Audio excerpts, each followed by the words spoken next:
to this autumn space rendezvous on the topic human space, flight and exploration. Our next speaker is a senior professor in baromedics at the Karolinska Institute. He has made several experiments on astronauts and is especially fascinated by the human lung, I think. And he was also one of the team who selected Krister as an astronaut. So I want to welcome Dag Linnarsson.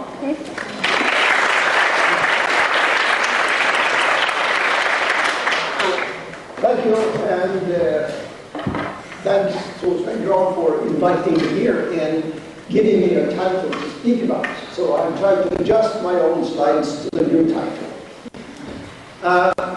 Can we live on the moon and Mars? Yes, probably we can, but for how long and how? There are certain things you have to address in order to be able to set up an habitat. And the environment is very hostile on both the moon and Mars. The human body is not designed to be in long-term weightlessness. And strange things like locomotion, for example, are entirely different in a low-gravity environment. So I will address some of these factors. The lunar environment is extremely hostile. There is no atmosphere. The density is just a mini fraction of the exosphere than here on Earth. Gravity is about 16%, and the radiation environment is very hostile. So you will have to protect yourself against the temperature, against the atmosphere, against the radiation. So the slides that Dr. Mokai showed about an underground habitat on the moon probably is a very good idea. Mars is different in the sense that there is an atmosphere, less than 1% of the atmospheric pressure that we are used to, and there are, the composition is mainly carbon dioxide. There are dust storms, so even if the gas or the atmosphere there is extremely thin, wind velocities are such that it stirs up the dust from the surface of Mars, which will be a problem during some at regular locations. Temperature is between the extremes. You see here, one during summertime at the equator, another extreme at the poles or in the shadow. Gravity is 38% of the Earth. So locomotion will probably be less tricky than on the moon.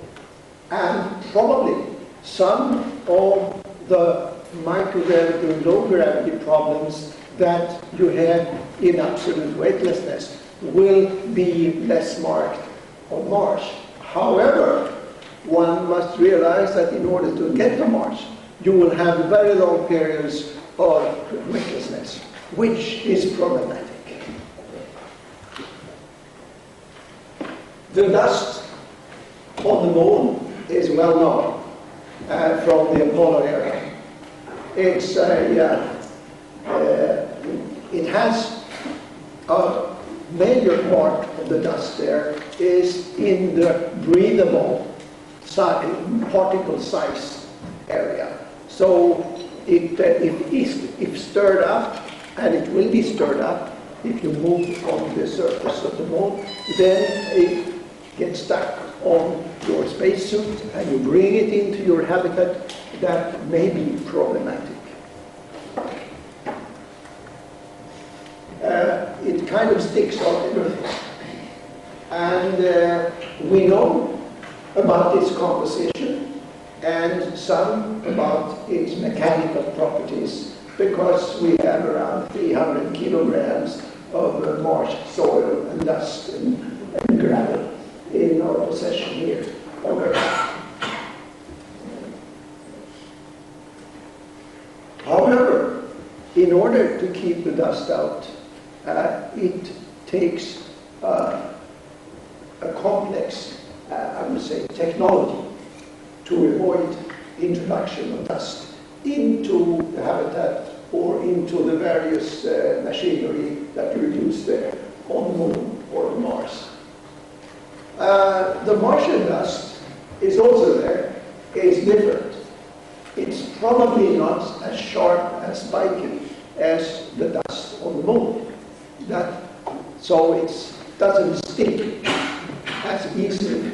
It may or may not be electrically charged, but it has other properties that makes it nasty, and that's the presence of perchlorate, which is toxic both to the lungs and to some inner organs of the body, so especially the thyroid. So also on Mars, contact with the dust should be avoided. During a long-term space journey in microgravity, there will be a fluid transfer, as Dr. Mokai described. My wrinkles would disappear, my thick legs would be thinner, and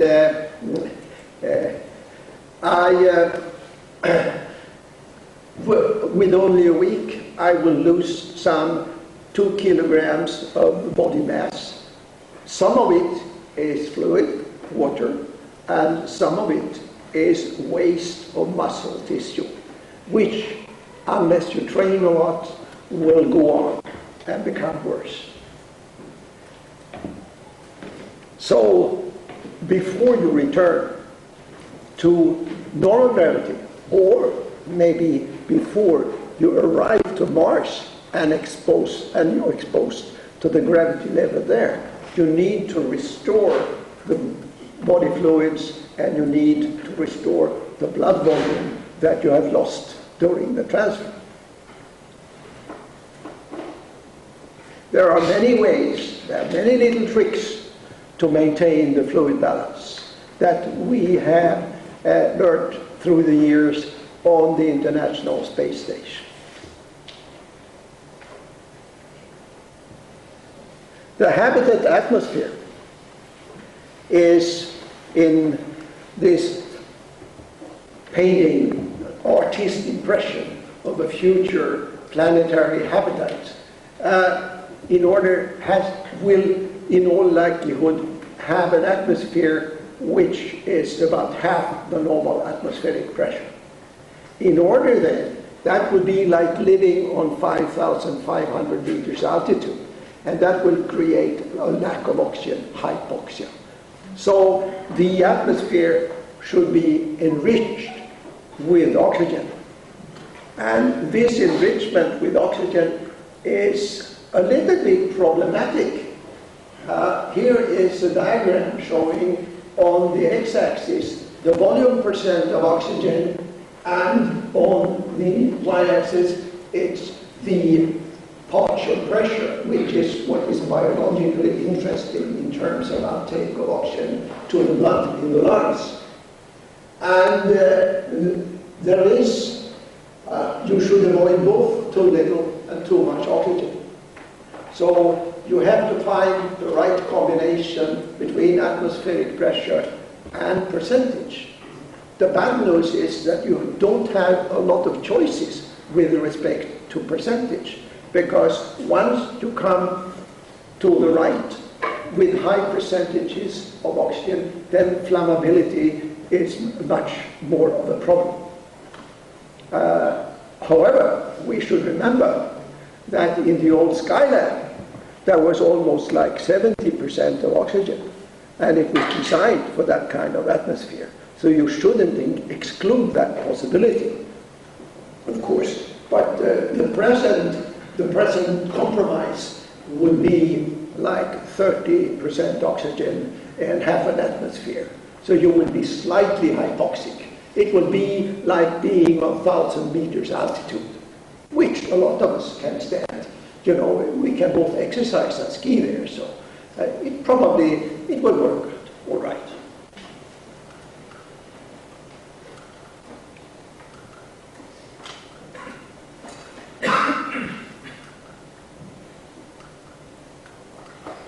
There is Skylanders. Radiation is the potential showstopper. The radiation environment, both on the Moon and on Mars, is severe because of the thinner or lack of atmosphere and because of the lack of, let's say, magnetic screening around the celestial bodies. And radiation originates, it's galactic radiation from all over the place, and it's protons mainly from the sun. And especially the proton radiation from the sun has a variable, I would say, intensity, and it varies periodically. And if we could predict accurately, exactly, when these variations would take place, then we would be able to avoid periods with increased solar activity. And as it is now, it seems like these predictions are improving, but I wouldn't send my grandchildren to Mars yet before such predictions are much better. Now, we all are exposed to radiation, and the question is, how little or how much radiation is harmful, or could it even be useful? The general acceptance of professional exposure to ionizing radiation is that you accept a 3% over the increase on the average in mortality in cancer. It's just a random, I would say, assumption that 3% isn't that bad. 25% of us will die of cancer anyhow, even if we don't go to space. So then a 3% increase has been considered acceptable. I question the ethics of that, but it's not up to me. But this is a general standard, also for people who work in X-ray departments and, for example, nuclear plants. Any case, how close to this 3% increase in mortality in cancer due to radiation will we come on a trip to Mars or to the Moon? And here is some guesses made that during the radiation you're exposed to during an ISS mission is below 3%. A lunar colony will maybe go up to 3%, and a Mars mission will be high risk of exceeding this 3% limit. However, there are major question marks here. And the major question mark is that the quality of radiation on Moon and Mars is different from that where the figures come from. The figures we're basing our assumptions on come from Hiroshima and Nagasaki and the disease pattern that occurred afterwards. And this radiation was different from that we will meet in space. So there are big question marks.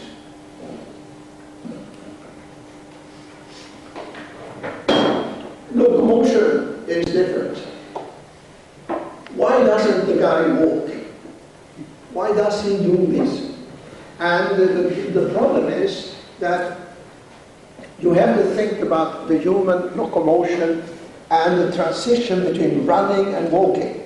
Walking you always have one foot on the ground, but when running, sometimes both feet are on the ground. But in lunar gravity, it takes just a little step in order to overcome the gravity. So both of your feet lose contact with the ground. And in addition, on the moon, the dust layer is soft. So they tend to fall and trip. And so you have to jump around. This diagram shows the relationship between the gravity on the x-axis and on the y-axis is the speed. And the line presents the transition between walking and running. And the transition, the lower the gravity, the lower speed it is that you get. Almost at low gravity you can walk. You have to allow to jump. One of the complexities of future travels to Moon and Mars is that it's so difficult to train this. You can have harnesses with springs to unload you, and you can do parabolic flight at lunar gravity for 30 seconds, but that's it.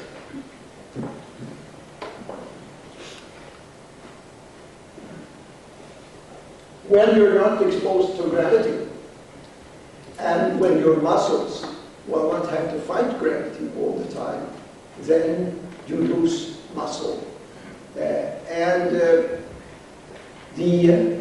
diagram shows people who are in simulated zero gravity, lying down with the head lowered, as we will hear more about from the next speaker.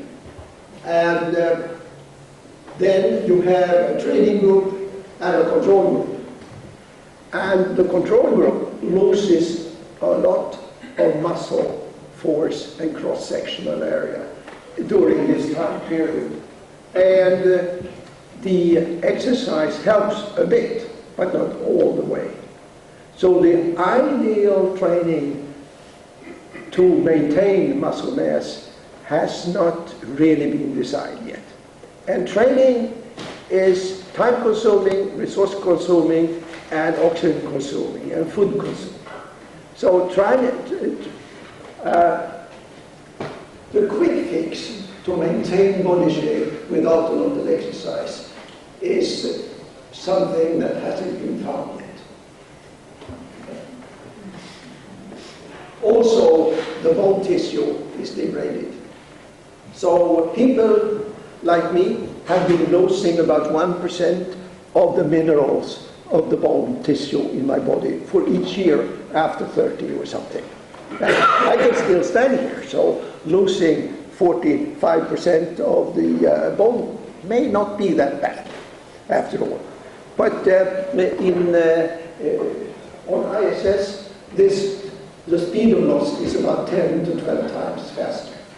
However, after 2 years, the bone is recoverable. Not in an identical manner, but the volume of mineral is back. So there are many ways to train, and all ways to train are disturbing for the microgravity on board of the ISS in this case. And it's the harness that is used instead of gravity for running is very uncomfortable. And in theory, you should load with 100% of your body weight, the force, but that makes the harness very uncomfortable. So usually instead of running 1 hour, they run 20 minutes, and instead of using 100% of the body weight as a force, it's 50% of the body weight. Maybe Christian would have done 100% and all the hours, but I'm not sure. But this is the kind of training. And there are also, I would say, resistance training. So, in summary then, if you are going to establish a planetary colony, probably you would have the technology to do so. But on the other hand, having a permanent crew there would be very difficult because of the radiation. And the toxic dust will require a lot of engineering and technology and expensive solutions to keep the humans isolated from the environmental dust, which tends to creep in everywhere in the various technical systems. And locomotion is markedly different. Probably you pick it up quickly when you come there.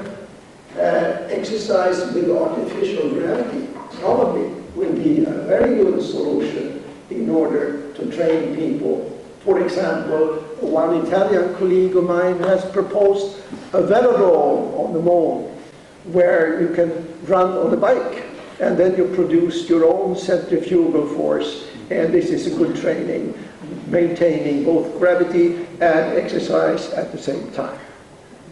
So I'm not sure I will see any Mars or lunar colony during my lifetime, and maybe not during yours either. Thank you.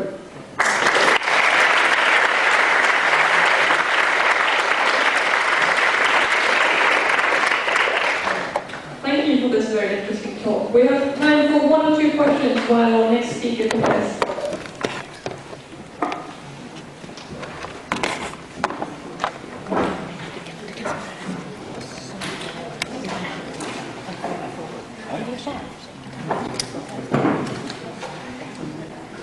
Thank you for your talk. I wanted to ask about, have you been experimenting with electric muscle stimulation? Yes. Can you hear me? Yes, not personally, but many muscle physiologists have done that. And the type of muscle stimulation the type of, I would say, electrical shocks you need to apply in order to stimulate the muscle sufficiently is not very pleasant. And the idea of doing it while they're sleeping, for example, is probably not a very good idea.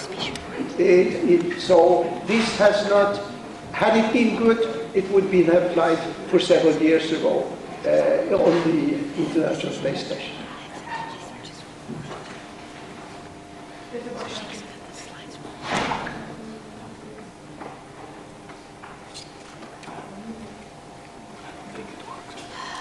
This will be the last question for this speaker. Thank you very much for a wonderful talk. I was just wondering, do you have done any studies regarding brain function in microgravity? Brain function? Yes. Yes. I'm a simple plumber, you know, I work with the lungs and blood circulation. But yes, a lot of brain function studies have been made. And actually microgravity is an excellent experimental environment in order to study the function of the balance system, for example. And there is nothing to show that the microgravity is harmful to your neural functions during a stay on ISS. However, experiments with long-term isolation, for example, during the Mars experiment in Moscow, showed that people's psychological reaction to living in this small environment was different between individuals. Some individuals tend to isolate themselves. Others were more social.